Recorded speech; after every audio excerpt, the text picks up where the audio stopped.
Hi everyone, this is Jen with BritMums, and we are here on another BritMums Hangout with some great bloggers.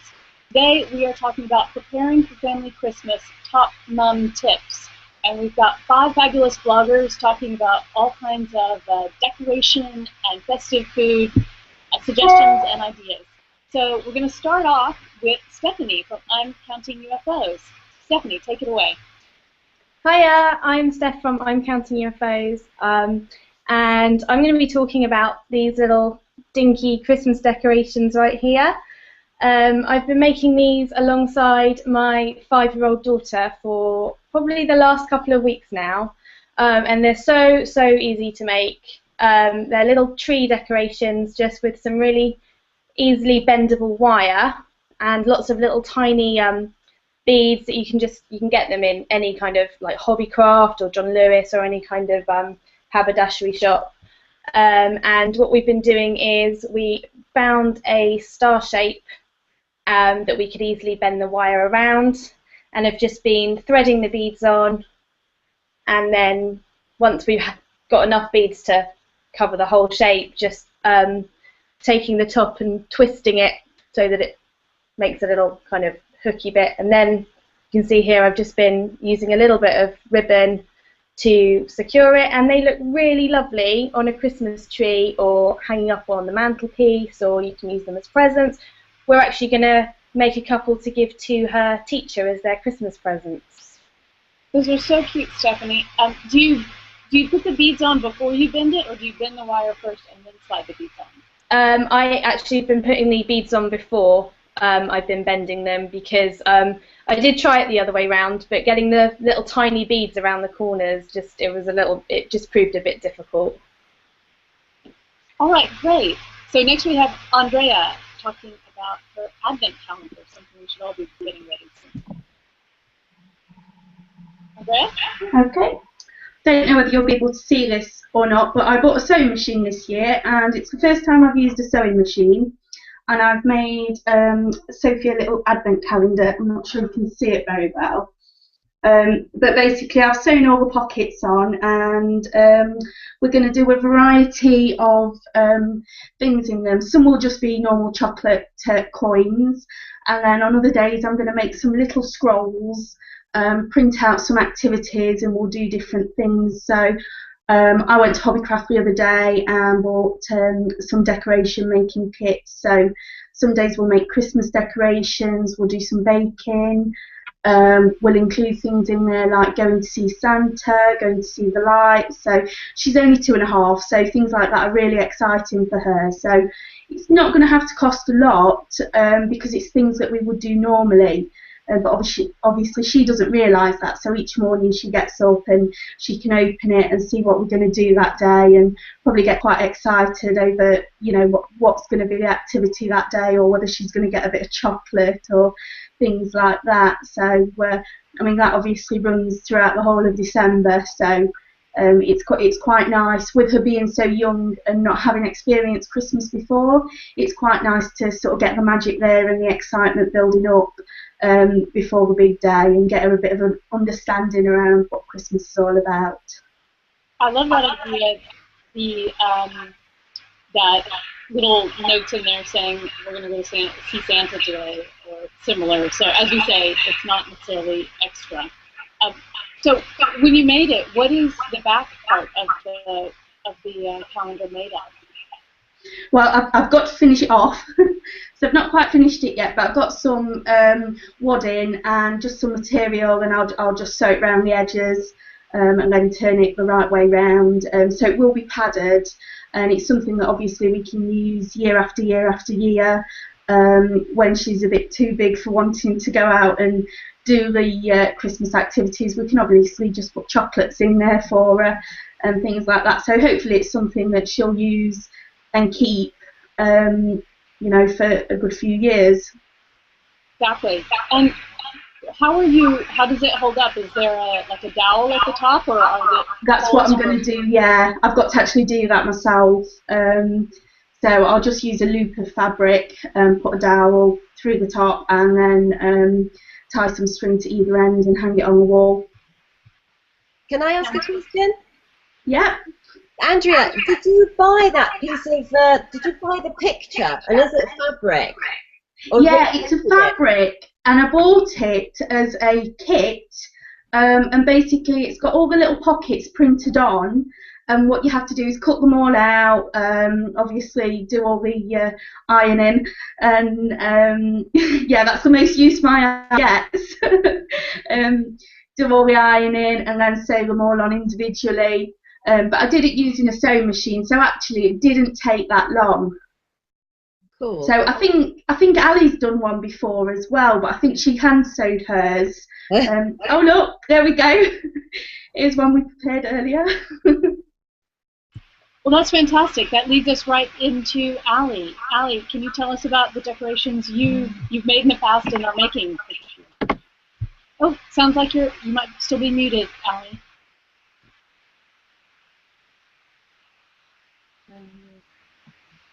Seem to be might be having a bit of sound issue with Ali. Oh, there she goes.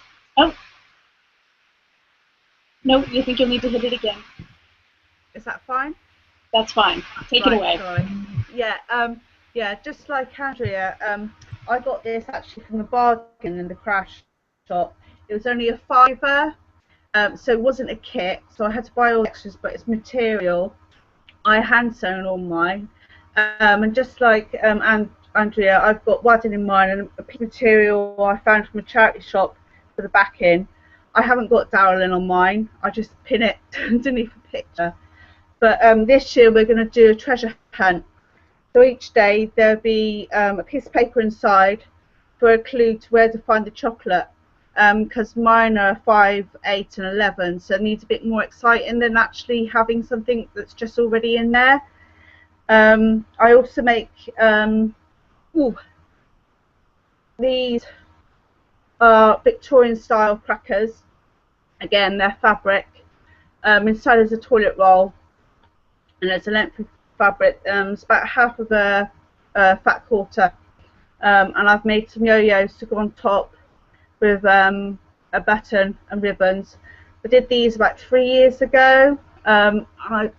Again, this is all stuff that was in the bargain bin in the crash shop. So I've actually made these after Christmas. Can you roll those up a bit higher so we can see them, Ali? Can you see them? Yeah. Yes.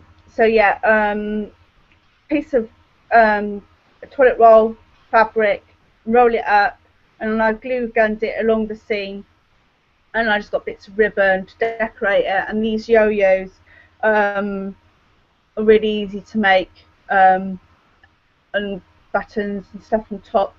I've also made these little pixie boots. I make a couple every year. Again, these are from a hobbycraft sale after Christmas. Bought felt and kept it. So just simple elf-shaped boot, a little bit of trimming, a bell. Make all different colours.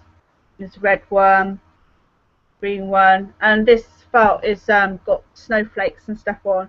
Again, that was about 50p for the piece of felt. One that I did for my younger daughter is lollipop sticks. The colour lollipop sticks, and I've glued them all together, and she's got lots of sequins and put them along the side. We've had them on the wall the first year, but last year we put them on the window, and they're really effective, and they're so simple to make. Yeah, there's them.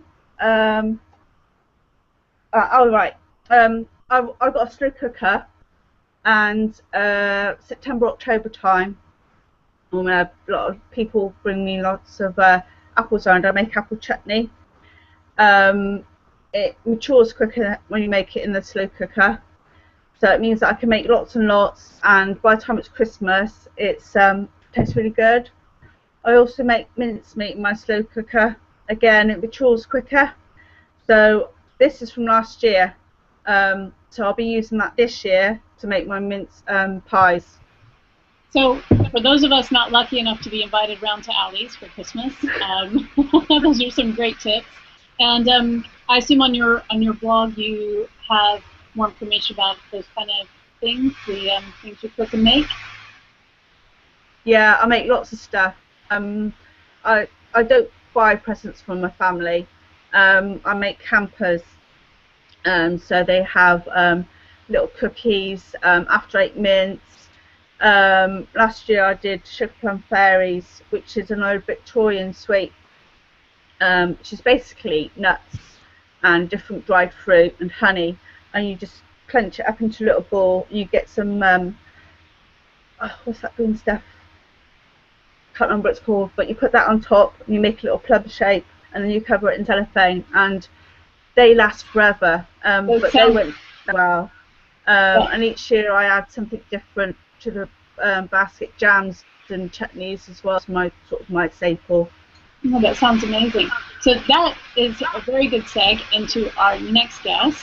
Carolyn is going to be talking about her Christmas cookies. Carolyn, take it away. Exactly the ones that got burnt yesterday, but I'll attempt a new lot for Christmas. Basically, it's just a plain chocolate chip cookie, but you can add nuts, almonds, or any flavouring you like to make it a bit more Christmassy.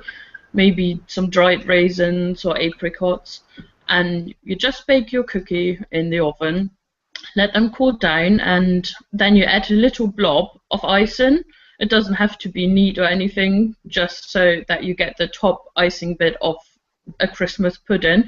And then I cut out little holly shapes out of roll-out icing in green.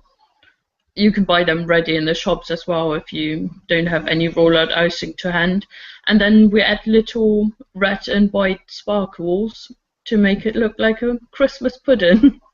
That's all that's to it. And I've been doing it with a Nigella recipe, but as I said, you can be as creative as you like and add flavourings, or maybe even a little tipple for adult versions. And that's what we're going to do. I love the idea of doing it. You could do it with a chocolate chip recipe, so you don't have to do the typical sugar cookie plain cookie exactly recipe. And a much quicker version. All right, so Mari, you have also been working on a very traditional Christmas food, Christmas cake. I have. This year's the first year that I've made my own cake, and I've had a look on the lights here, and it looks burnt, but it isn't burnt, I promise you. It's because I've put lots of treacle in it, so that's why it's so dark. And of course, I made it about 2 weeks ago, and I actually went online and asked a load of other cooking friends of mine how often you feed it and what with, and there were some really interesting results that came back. Most of them are doing it for a week to every 10 days. It's about 2 tablespoons, and here we're going to do it live on BritMums. At the moment I have some brandy, just a cheap brandy that I pick up from the shop, or you can use Jamaican rum, or you can use Remy, Courvoisier, whatever you like. But basically, you make a lot of holes with a skewer on the top of the cake, and then we'll do about 2 tablespoons, just dribble it over the top. That's all we'll do live for now.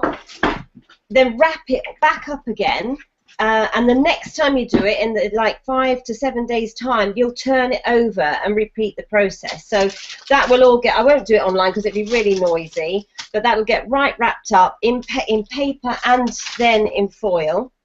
And then we'll we'll just have it on Christmas Day in the afternoon. I will have to look into the icing it and the marzipan. Well, sorry, vice versa. Marzipan I think is a week before, I've been told, and the icing a few days before. So fingers crossed it'll work out all right. And the paper you wrap it in, that's a greaseproof paper, and then it's called well, that's not baking parchment. That's the greaseproof paper. Yeah, it's literally to make it as airtight as possible, and then I'll keep it in a Tupperware box, which it's actually standing on at the moment, so I can't show you that. So it's all airtight, and then I just pop it on top of the fridge, out of the way, until the next week when I pull it out and just do it all over again. Like I say, it's the first time for me because my mum's an excellent baker and she always does the Christmas cake. But this year I decided to have a go at it and see how it turns out. Well, you have to let us know how. I will. So these are all great ideas for preparing for Christmas. We're about out of time, but I'd love to hear one tip from everyone about their Christmas preparations and what they do to make it easier. Stephanie, why don't you start us off? I would say definitely spread the cost. Christmas is a really expensive time of year, and if you can start buying non-perishables and things like wine and presents and stuff as early in the year as you can possibly manage, then that's what I do. Excellent. Actually, Andrea? My best tip is to make sure that you get absolutely everything you can prepared the day before. So Christmas Eve for me is absolutely manic. I start normally stupidly early, earlier than I'm up the rest of the year. I go and pick up the last minute things from the shop. I go and collect my butcher's order. I spend the day in the kitchen. I get all the veg and everything prepared. I buy the disposable turkey trays so that that's less washing up, because the last thing you want to do when you've got people round and when you're with your family is spend all day in the kitchen. So the more you can get done on Christmas Eve, the better. All I do on Christmas Day is literally cook the dinner, and I've cooked the dinner every year for I can't remember how long, but all I do is literally cook, throw what I can away afterwards, and then you've got more family time. Fantastic. Ali, how about you? I think for me it would be to get the kids involved as much as possible. Even if you make like decorations, they don't have to be perfect. I got some stuff when Kieran was like 3 or 4, and it's just a memory. So each year I build up something different. This year we're making placemats, Christmas placemats, with handprints on for each child, and then we're laminating them. So each year have something that they can bring out for the following year. So, oh yeah, I remember that. I think it's nice to be able to do that. Yes, wonderful idea. Carolyn, what's your tip? Wrap as you buy your presents. Otherwise, you end up with a big pile of presents, sit on the floor in the living room until 3 in the morning, and the kids wake up at 5, and you have to do the day on 2 hours. So I wrap my presents as I buy them, and then I know they're done and dusted, and I can get them out on the day. Excellent tip. Mari, how about you? I think Christmas Day is usually a gathering of very many people over all the generations. I mean, the girls are going to be 5, my grandmother's 93, so what we will look to do in the afternoon after lunch is some games together. And this, Uno, is one that everyone can play together, so this really does go down well, and we do get very competitive over it, especially me. And the second one, I don't know if you've ever heard of this, is Pass the Pigs. It's such a simple game. You throw your pigs, and however they land, you get points. And again, it's just one of those lucky things. It's no skill in, well, obviously there is skill in me because I win, but yeah, it's a great family thing. Have a couple of things that get the whole family together in the afternoon, and it just makes for a nice moment. Right. Yeah, that's great. Great idea. My tip, I guess, is along those lines. We have lots of family gathering, but every family takes care of one element. So the people hosting do the main cooking, but Granny always does the mince pies and the salmon for the vegetarians, and one of the aunties always brings the game for everyone to play, and another auntie brings something else. So it really spreads it around. So if you're hosting, you don't have to do everything.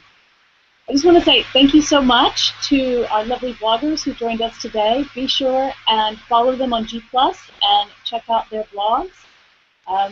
You can watch this video on BritMums' YouTube channel, and of course, please subscribe and see a post about it on the BritMums blog. We'll see you at our next hangout. Bye.